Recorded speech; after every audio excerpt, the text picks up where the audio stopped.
On revient un instant à des formules de la vie courante, celle-ci. V égale D sur T. Voilà. J'ai fait D égale 150, T égale 2. On dit j'ai une moyenne de 75 km/h. On ne dit même pas vitesse moyenne, mais c'est bien une vitesse moyenne. Alors, pour les mauvais en calcul, ceci s'écrit aussi V sur 1 égale D sur T, et en faisant un produit en croix, on obtient cette relation-ci. D égale V fois T. Voilà, j'ai roulé 3 heures à 130 km/h, j'ai parcouru une distance de 390 km. Alors, le D, c'est un symbole, une lettre qui est un peu prise en intégration. Donc on peut préférer écrire des choses comme ça aussi. V égale X sur T, X distance parcourue, et X égale V fois T. On considère maintenant une droite graduée et un point mobile sur cette droite. On dit qu'il a un mouvement rectiligne. Voilà, alors on suppose qu'il se déplace toujours dans le même sens. En fait, ici de gauche à droite, on appelle x de t son abscisse à l'instant t. La variable, ça va être t. Alors on définit ce qu'on appelle la vitesse instantanée du point à l'instant t. C'est la dérivée de l'abscisse de m. Alors cette définition de la dérivée est bien connue. X' de t, c'est la limite quand h tend vers 0 de x de t plus h moins x de t sur h. Bon, le h, en fait, c'est un dt, hein, c'est une petite différence de temps. Alors on peut écrire ceci comme ça aussi, en posant h égale dt. Si ce h est très petit, on a le quotient ici qui est à peu près égal à la dérivée, hein, c'est-à-dire v de t est à peu près égal à x de t plus dt moins x de t sur dt. On a remplacé h par dt. Alors, en écrivant maintenant un produit en croix ici, on peut dire que toujours si dt est très petit, x de t plus dt moins x de t, voilà, petit déplacement, c'est à peu près égal à la vitesse instantanée fois dt, la petite différence de temps.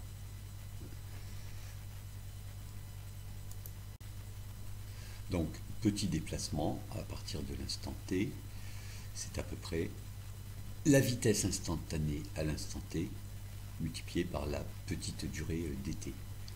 Et finalement, qu'est-ce que c'est que la distance totale parcourue entre deux instants t1 et t2?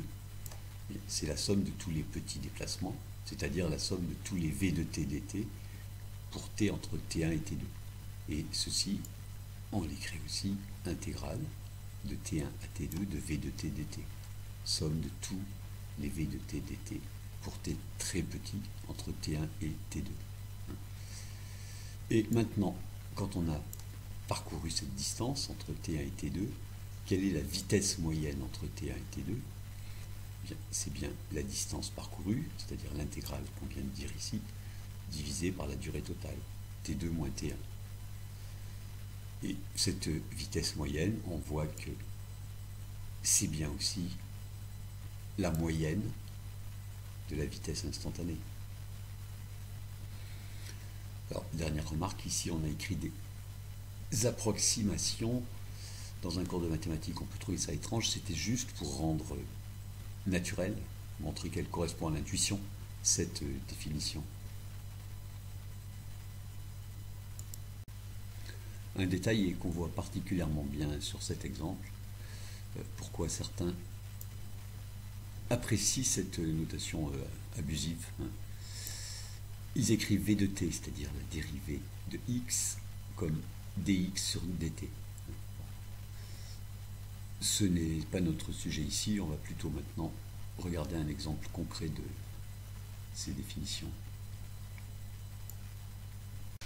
On regarde maintenant une illustration concrète de ces deux notions. Distance totale parcourue, c'est la somme, l'intégrale de tous les petits déplacements, et vitesse moyenne, c'est bien la distance totale parcourue divisée par le temps total. Alors ici, on imagine que le temps est en minutes, il est en abscisse, et la vitesse en ordonnée en kilomètres par minute. Alors, par exemple, c'est une automobile qui part de la vitesse 0 voilà, qui en une demi-minute arrive à la vitesse 1,5 km par minute, bon ça fait 90 km/h, roule à cette vitesse pendant 2 minutes, jusqu'au temps 2 minutes 5, puis décélère jusqu'au temps 3. Alors, sur la partie gauche, accélération, on a mieux modélisé l'accélération. Ici, on a mis une courbe un peu arrondie, ce qu'on n'a pas fait à droite. Alors, on va regarder ce qui se passe ici. Donc, on accélère, puis on roule à une vitesse constante, puis on décélère. Alors, quelle est finalement la distance totale parcourue entre les instants 0 et t3? C'est l'intégrale de la vitesse. Alors, on peut la représenter. Voilà la distance totale parcourue. Bon, on voit bien que c'est une fonction croissante. Et maintenant, qu'est-ce que c'est que la vitesse moyenne entre ces instants 0 et t3? C'est juste la moyenne de la fonction vitesse. Alors on la représente aussi. Voilà, elle est ici. Alors, si on affiche la trace de cette vitesse moyenne, bon, on voit qu'ici,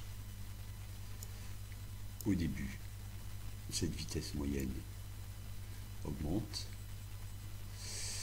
Ici, elle continue à augmenter parce que on gagne de la vitesse par rapport au départ.